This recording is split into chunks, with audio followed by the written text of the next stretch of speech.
회의실과 열린 공간 쓰고 있는 팀이고요. 저희가 3층에서 7층까지 쓰는데 회의실과 구하는 공간이 필요가 있습니다. 지금까지 받았던 상들을 좀 많이 이렇게 모아놨고요.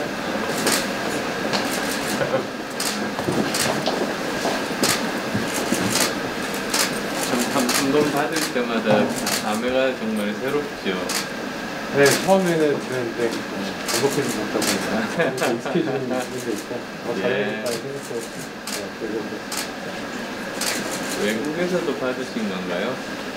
외국 기관이 한국에서 조사해서 브랜드 로열티를 조사하는 기계인데 그게 저희가 4년 연속 받은 사입니다. 아, 그렇구나. 네.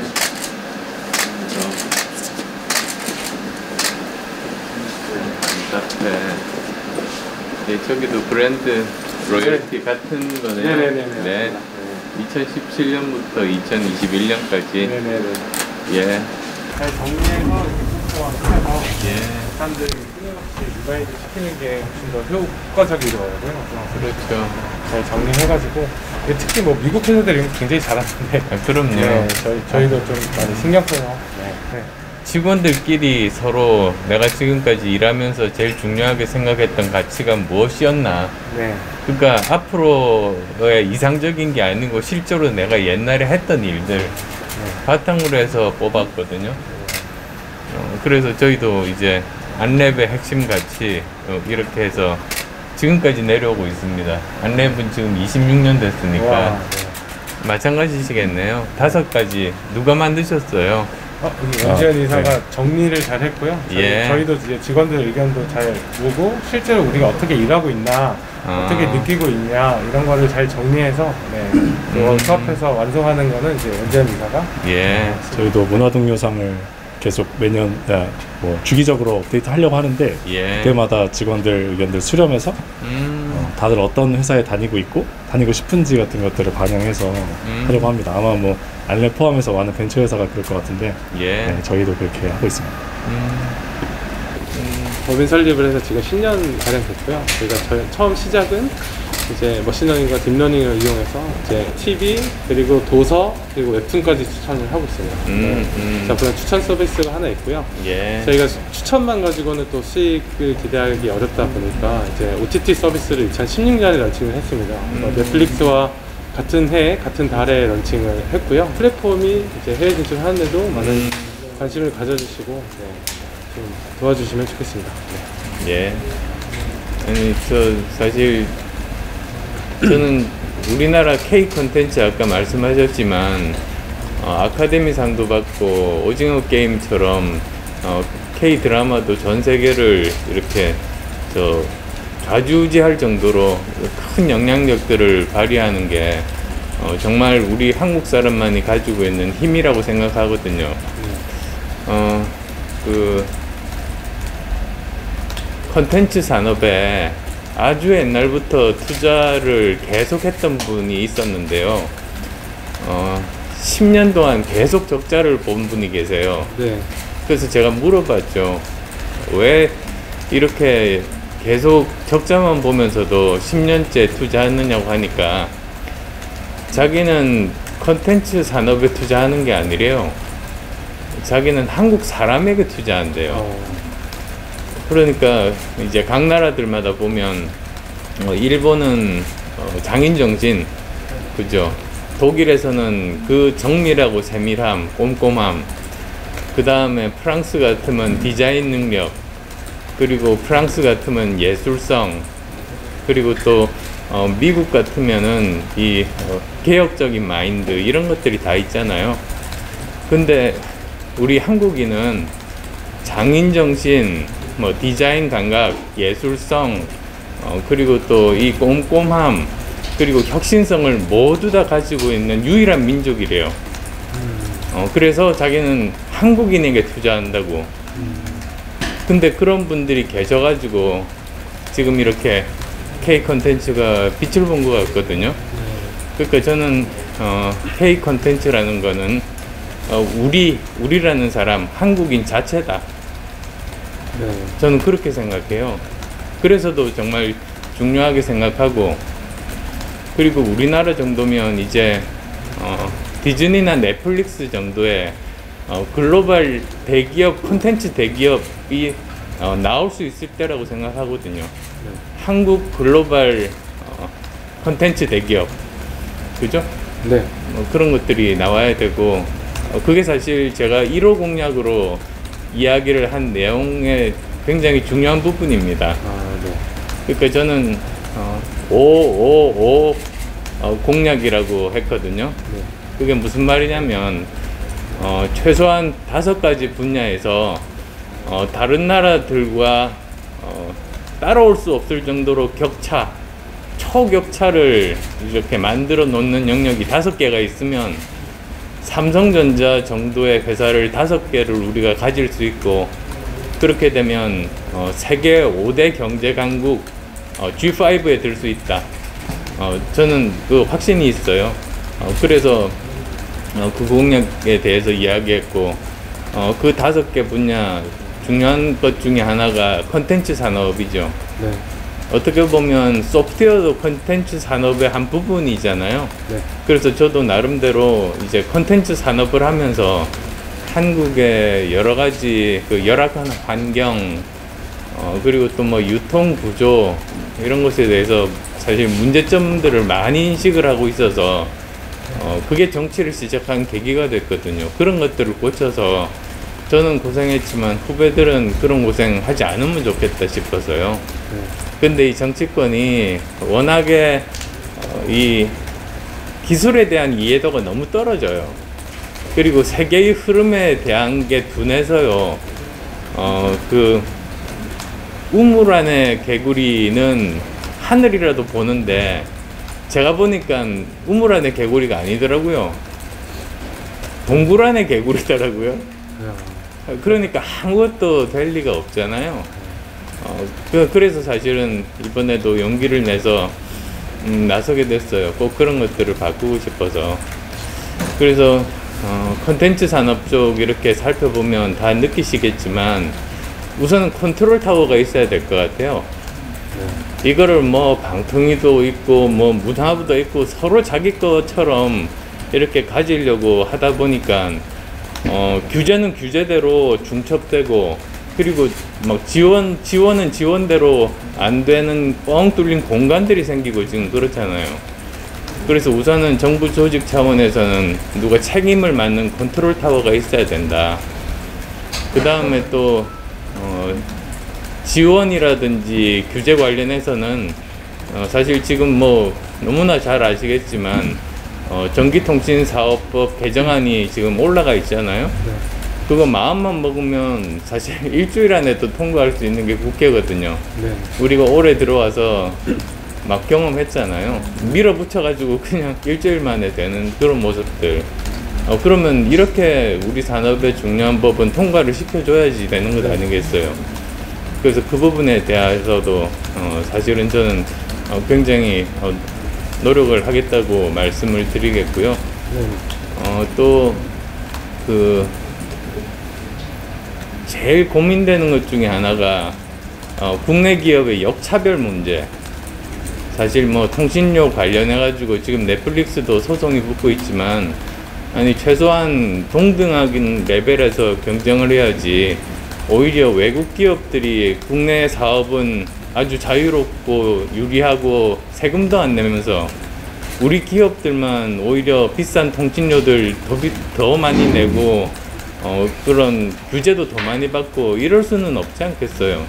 그래서 그런 것들을 맞춰줘서 제대로 우리나라를 먹여 살릴 수 있는 삼성전자급의 글로벌 콘텐츠 회사가 만들어지게 하는 것, 그게 제 꿈입니다. 제일 많이 노력하겠습니다.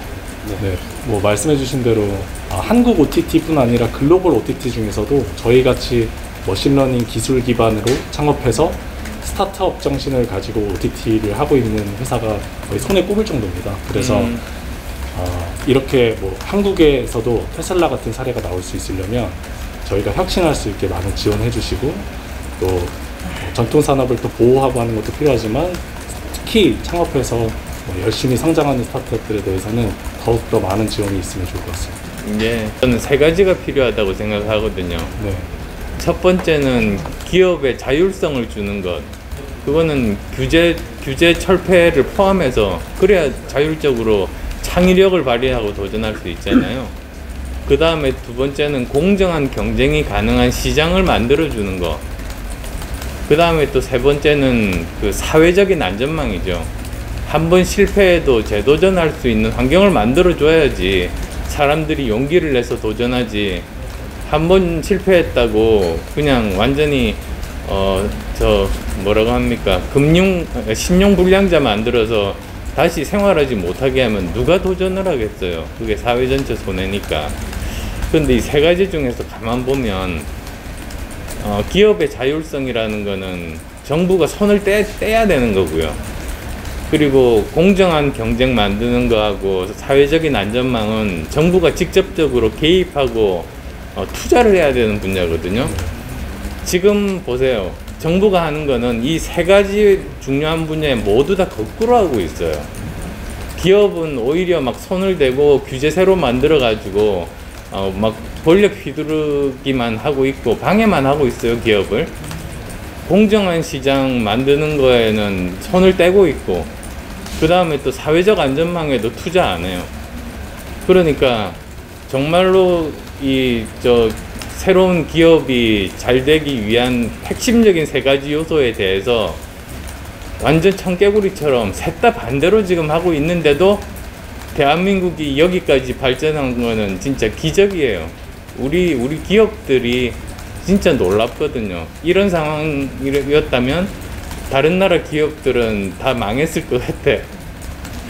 그래서 이걸 바꿔야 된다. 그게 또 제가 가진 굉장히 기본적인 시각이에요. 근데 이게 뭐 사업을 해본 경험이 있거나 또는 기술에 대한 이해도가 있는 사람만이 이걸 이해할 수 있지. 지금 뭐 폄하하는 건 아니지만 평생 이렇게 법만 공부하고 법이라는 게 과거의 일을 정리하는 거여서요. 과거지향적일 수밖에 없거든요. 그리고 그걸 가지고 누구를 이렇게 심판하고 판단하고 그런 일만 하다 보니까 이런 새로운 산업 분야나 먹고 사는 문제에 대해서는 아무리 이야기를 해도 이해가 안 되는 거죠. 그런 것들도 제가 해결해야 될 과제입니다.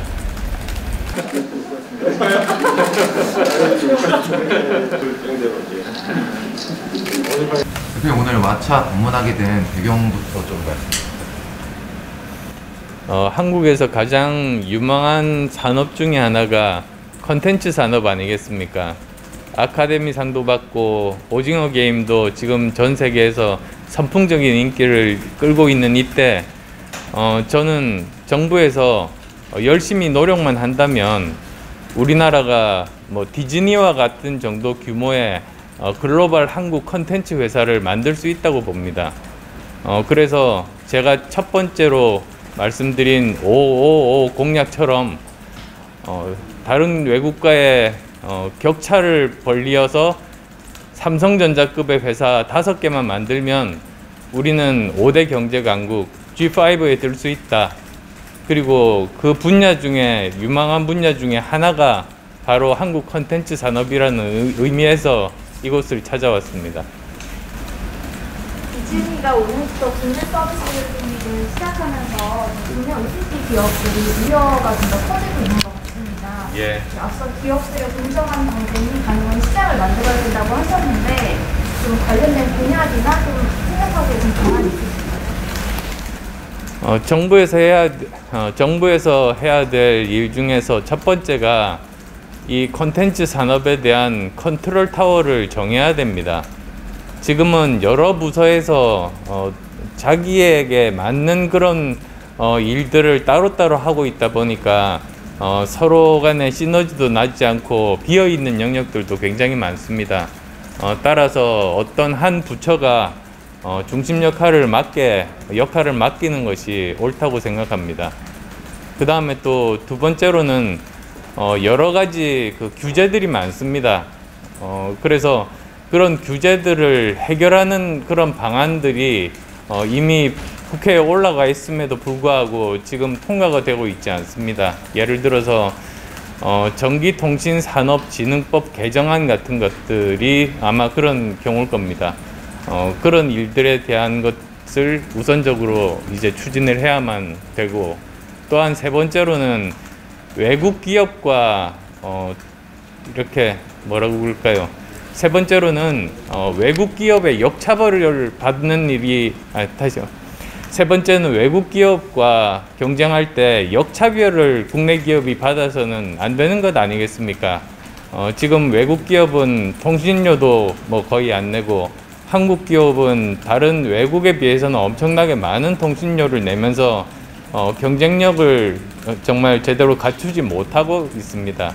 이런 현실을 제대로 조사를 해서 같은 수준에서 최소한 경쟁할 수 있는 그런 환경을 만들어주는 것이 정부에서 해야 할 일입니다. 그 넷플릭스 망사용료 얘기랑 좀 연결되는 발언을 해주셨는데요. 간담회에서도 잠시 나오기는 했지만 좀 비공개 간담회에서 좀 구체화돼갖고 제안하신 내용이 있으실까요? 우선은 넷플릭스 이전에 지금 외국에서는 망 사용료가 시간이 가면서 계속 떨어진다고 합니다. 그런데 국내에서는 오히려 옛날과 비슷하거나 오히려 더 올라가고 있어서 지금 자기들이 파악하고 있기로는 이 망 사용료에 내는 돈이 외국의 7배에 달한다. 그래서 많은 비용들을 망 사용료에 쓰면서 정작 컨텐츠를 개발하는 쪽에 투자를 하기가 여력이 부족하다. 그런 말씀을 하셨습니다. 그래서 이 문제도 뭐 누구보다도 정부에서 다 잘 알고 계실 테니까 이 부분에 대한 교정도 꼭 필요합니다. 혹시 그 비공개 이야기 안에서 방금 말씀하신 부분 말고 다른 애로사항이나 개선점은 제한된 게 없었나요? 외국에 진출을 하는 것에 대한 어려움들을 이야기들을 많이 합니다. 그러니까 국내에서만 머물지 않고 이제 이 K 컨텐츠를 가지고 외국으로 나가야지 글로벌 기업도 될 수 있고 우리 컨텐츠도 알릴 수가 있는데 벤처기업 입장에서는 외국에 진출한다는 것 자체가 굉장히 어렵습니다. 따라서 이런 분야에 대해서도 제대로 된 지원책들을 갖추는 게 꼭 필요합니다. 예로 구체적인 지원책이라고 하시면 좀 어떤 게 있을까요? 그러니까 뭐 예를 들자면 어떤 지역에 진출하는 것이 유망한가, 그 지역의 시장 크기가 어느 정도 되는가, 그리고 또 그 지역에서 경쟁자들의 특성, 또한 거기에 있는 국민들의 선호도 조사, 이런 여러 가지 기본적인 데이터들이 있어야지만 경쟁력이 있는 컨텐츠를 만들 수가 있는 법이죠. 저 오늘 이제 마차 오셔가지고 좀 여러 가지 좋은 말씀을 해주셨는데 혹시 대표님께서도 마차를 구독하고 계신지? 저는 지금 OTT 서비스를 볼 만큼 시간적인 여유는 사실은 없는 편입니다.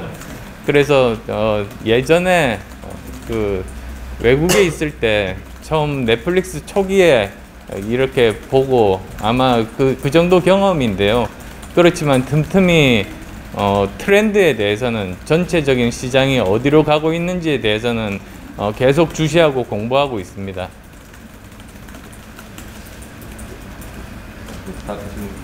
안에 좀 왓챠 말고 이제 좀 현안에 대해서 좀 여쭤보고 싶어서, 저희 오늘 아침에 김종인 전 위원장께서 라디오 나와서 이제 안 대표님 지지율이 뭐 4, 5%인데 어떻게 하겠냐, 1월 말에 자동 반에라가 될 거다, 좀 이렇게 말씀을 해주셨는데 좀 이에 대한 입장이. 그건 국민들께서 결정하시는 것 아니겠습니까? 저는 지금 국민들이 이렇게 말씀드릴게요. 저는 지금 국민들이 음주운전자와 초보운전자 사이에 선택을 강요받고 있다고 생각합니다. 그러면 두 사람 중에 한 사람에게 앞으로 중요한 대한민국의 5년을 과연 맡길 수 있을 것인가, 국민들이 지금 굉장히 심각하게 고민을 하고 있습니다. 그래서 지금 나오는 지지율과는 별도로 정말로 어떤 후보를 좋아하느냐 또는 믿느냐고 이렇게 물어보면 절반 이상의 국민들이 지금 현재 후보들에 대해서 마땅한 후보가 없다는 그런 생각들을 하고 계시죠. 즉 전 국민에서 가장 많은 비율을 차지하는 부분이 예전에 삼지대라고 했던 그분들이십니다. 그분들이 일지대십니다. 그분들이 원하는 것은 다른 게 아닙니다.